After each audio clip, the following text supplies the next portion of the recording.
I want to thank everybody who contributed to this event in one way or another. I wish you a fruitful and joyful conference, and I hope that you will have a nice day in Iceland. I speak on behalf of the Etxepare Basque Institute, and I speak on behalf of the director of the Etxepare Institute, Aizpea Goenaga. As you can imagine, small is big for us. I mean, when you come from a small community and a small language like Basque, you realize how important it is to have a good networking, how important it is to collaborate with the people all over the world. And I have to say that we are extremely lucky, because in countries like this one, we have been always welcome. This is the product of 7 years of work and a lot of debates and discussions and ideas floating in the air. So I think it is going to be a great conference.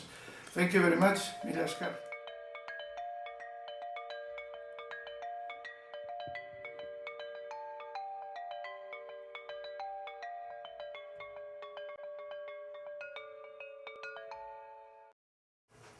The aim of the project was to try to understand the extent of foreign whaling, how many are the actual whaling stations on land, and also we were interested in the interaction between the whalers and the Icelanders. We also wanted to understand how long these whalers stayed on land, how long these huge factories were in operation, and also the general influence of the whalers on Icelandic society, the whole of Iceland, if there was any, but also we were also very interested in the local population in Strandir. There is no commercial whaling in Iceland. Icelanders never did commercial whaling, we can say that themselves, until the 20th century. Start whaling themselves, they could have taken over these stations, and they could have, and this would have been a welcome extra to Icelandic economy in the 17th, 18th and 19th century. But this never happens. So the question is, why?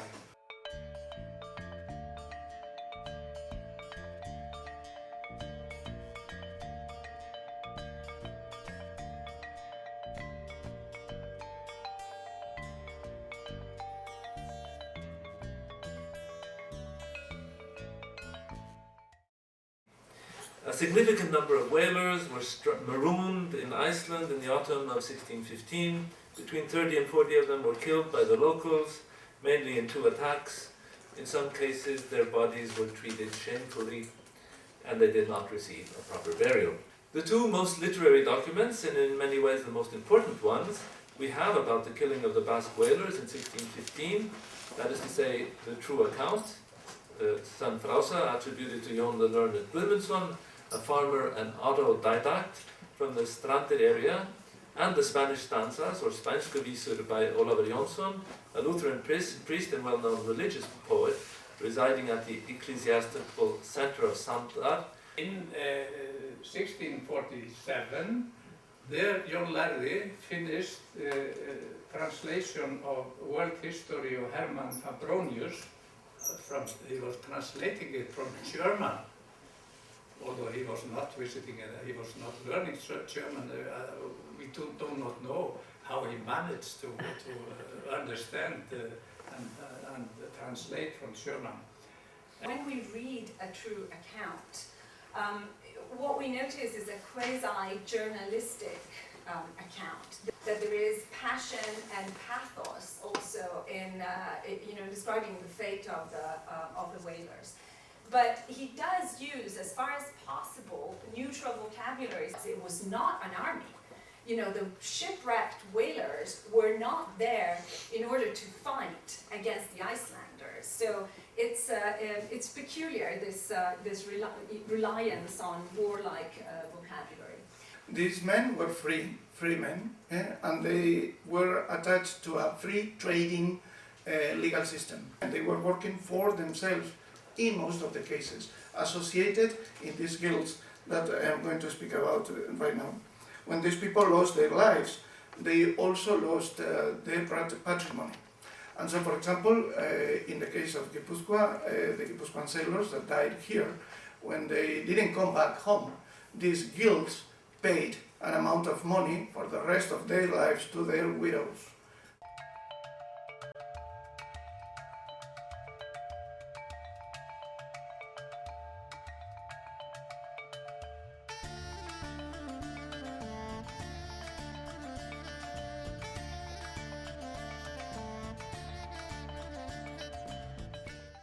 Iceland was a backward country compared to advanced Europeans, mostly living in poor sod huts, living on subsistence farming, depending on trade that was had just been limited to the Danish monopoly, and the Germans and the English they had disappeared from the trading more or less. And in these years, in the early 17th century, the Icelanders were barely surviving deadly cold climate and harsh winters. During the 17th century, they put in practice some innovations, some different options. They started making fleet sailing in common, not just one or two or ships, but in fleet. Because of the political difficulties, mainly with Britain or better English government, and the scars of captures, Basque whalers moved to northmost grounds.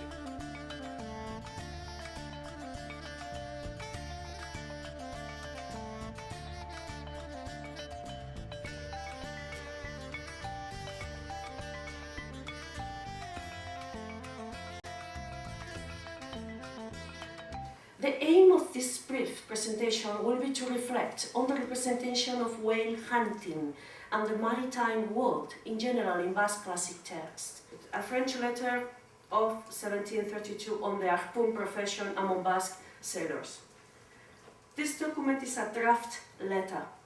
It offers an interesting testimony on the labored maritime past during the second quarter of the 18th century, especially around 1734.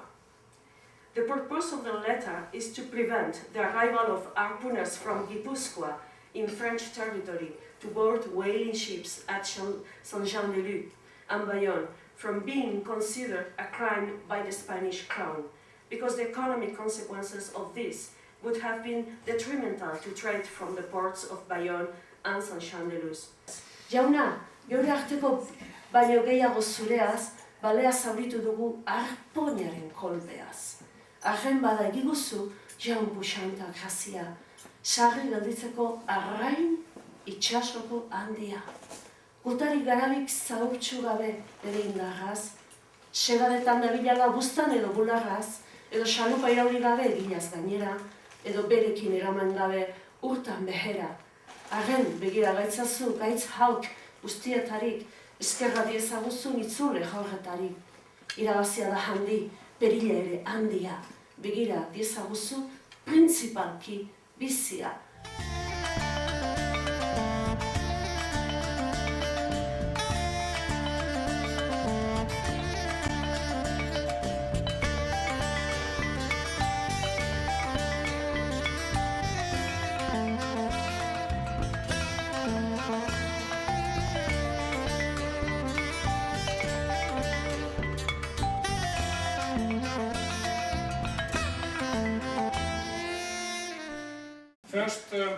First there I heard the story of the slaying of the Spaniards, and I found it very strange.